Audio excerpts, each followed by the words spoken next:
Special guest here today. Wow. See, I just rolled out the red carpet for you guys. Thank you. We got Sheriff Hepperly. We got Mary Ingham joining us here this morning for a topic of April. That it's a topic that probably should be talked about all year long, but it's the Sexual Assault Awareness Month through the month of April. And again, Sheriff Hepperly and Mary Ingham joining us here today. So, how are you guys? I'm doing great. I'm doing good also. Thanks. Well, that's good. How are you? I'm doing fantastic. Okay, good. Yeah, we got a sunshiny day out here, and so haven't been picked up yet today. No tickets, so I'm not spending any money. That's awesome. I've already given enough to the state through my taxes. So Hepperly's not laughing very much, is he? I'm laughing. Oh, okay.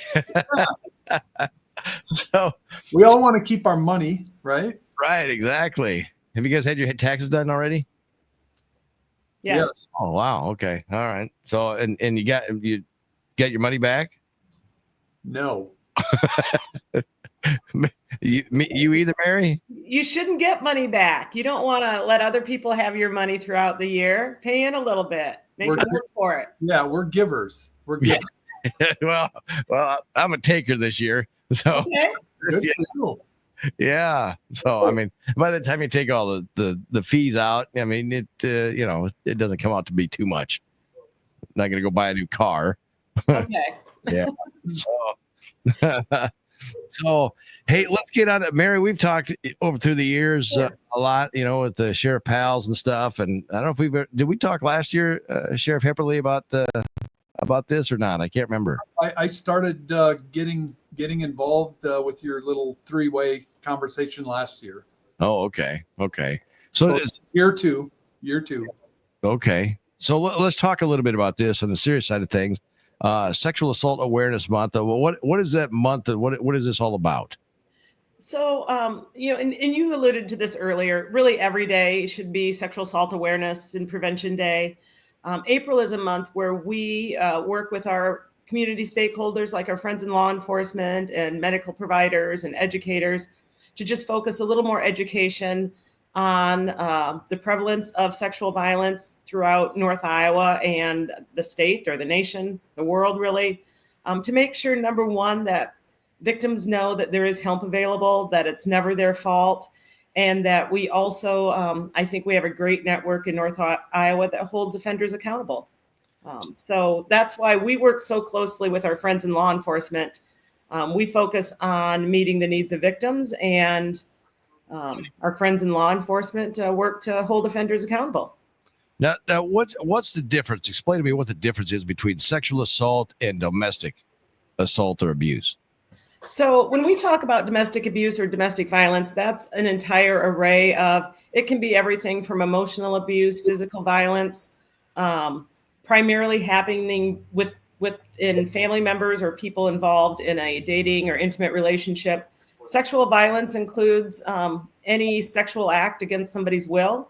What we see is the majority of the sexual assaults that we work with are between dating partners, acquaintances. So it's with teenagers and adults, that's primarily the type of relationship. With children. Children are most likely to be sexually abused by someone in their family or someone close to their family. Mm-hmm. With any type of sexual violence, I think we want to believe that it's that creepy stranger running out of the bushes and attacking someone in the middle of the night. Right. In reality, in most cases, it's someone that the victim knows well and trusts. Okay. Yeah, Sheriff, on your side of things, when you get a call, are you getting a call directly from either the guy or the guy? I'm assuming, I probably shouldn't, but it's mostly probably women calling about an issue like this. Not always, but there's a variety of ways that we get calls about sexual violence and how we get involved. It could be from, like Mary said, one of our community partners who maybe took the information first and then were alerted. So it can come in that way. It can come in direct from a victim, but there are a variety of ways. And I just want the folks in Saragota County, North Iowa to know this is a lot more prevalent, unfortunately, than a lot of people realize. Just for instance, in 2024, law enforcement, we have to track for our purposes. There were over 80 reported sexual assault cases in Sarasota County just in 2024. So those are numbers that we don't want to see, obviously, but I think it's important for the public to know that this is something that does occur, and law enforcement and, our other community partners, we want to make sure that we're supporting the victims and get them the help that they need, because this kind of trauma, unfortunately, will last for some people, their whole life. Right. Have you ever seen the numbers of this go down at all? Or is it basically kind of stay in plateau, or have you seen an increase? It'll fluctuate, but it doesn't fluctuate greatly usually. They're kind of somewhat static, but it can go up or down slightly from year to year. If somebody's been involved in this and had something like this happen to them already, I mean, are they afraid to report it because they think of the consequences from not the law enforcement or from Mary's division, but their intruder or whatever you want to call them? I think a lot of people are afraid to report because I think on some level people maybe blame themselves. Well, I shouldn't have put myself in this position, or I shouldn't have trusted them, or maybe I led this person on. I think there's so many ways that victims will try to take the blame on themselves. And that will also, people are afraid, what will people think? Or I don't want to disappoint my family or parents. I think the great thing in North Iowa is wherever people report, whether it's our agency, law enforcement, the hospital, I think we have a great network in North Iowa that treats every single victim with dignity and respect. They aren't going to hear questions like, well, why did you do that? What were you doing there? Everyone wants to treat that victim with the respect that they deserve. But I think there's so many things that make it difficult to report. The one thing that we encourage is every time I go out and talk to a group of people, Mm-hmm. it's like someone will come up at the end of the program and say, I wish you would have been around when this happened to me 20 years ago or 30 years ago. There's people that continue to suffer in silence years and years after an assault. The best outcome that we can hope for people is to talk about it. We know that once people start to talk about it, they start to heal. Sure. Yeah. Is it an increase in like a weekend, or is there a lot of alcohol involved and stuff like that? I mean, you'd think that something like that would be more alcohol driven. Alcohol is involved in a lot of the assaults. We see an increase around what I would call drinking holidays, around the 4th of July, Labor Day, Memorial Day. Sure. We don't necessarily see an influx around Thanksgiving or Christmas, but then also the summer months. People are out and about more. Young people have more unsupervised time. Sure. And, a lot of sexual violence is like most other crimes. A lot of times it is a crime of opportunity. Yeah. What is the sentence, Sheriff? Do you know? I suppose, is there different levels, or there shouldn't be sexual assault, right? Right. There are different categories, though, as far as sexual abuse charges, depending on the circumstance of the assault. A lot of them will carry their felony convictions if you're convicted. So it could be, a 10-year sentence, could be a 50-year. It all depends on the elements of what your crime was and what you're convicted of. Yeah. Yeah. I would think that it'd be, you did it. There you go. You got free. You got not quite that way.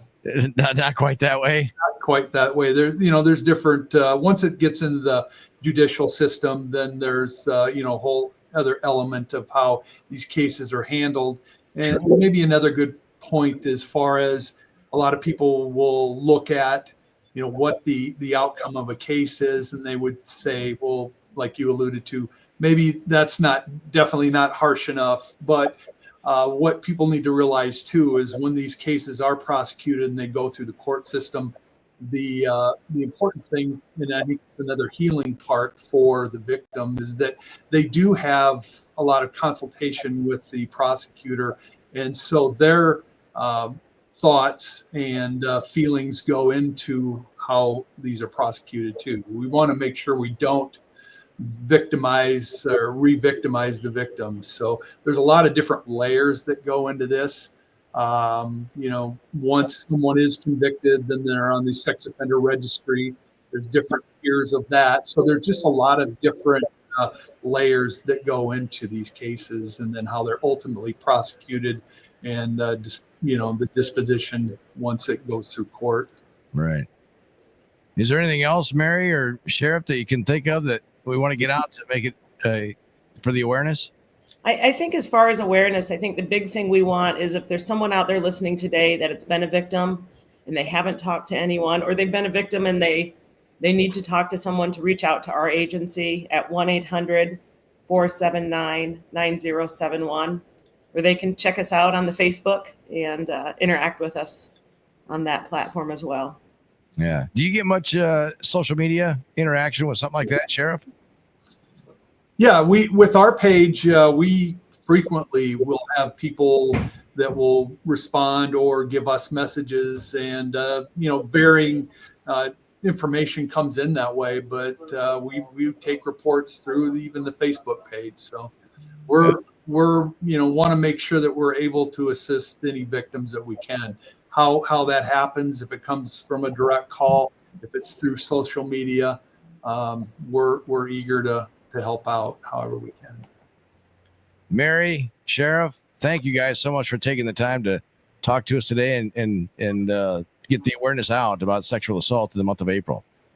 Thank you, Jay. Thanks, Jay. Hey, thank you guys. Have yourself a wonderful day, and stay out of trouble. Okay, you too. Sounds good. Yeah. Okay.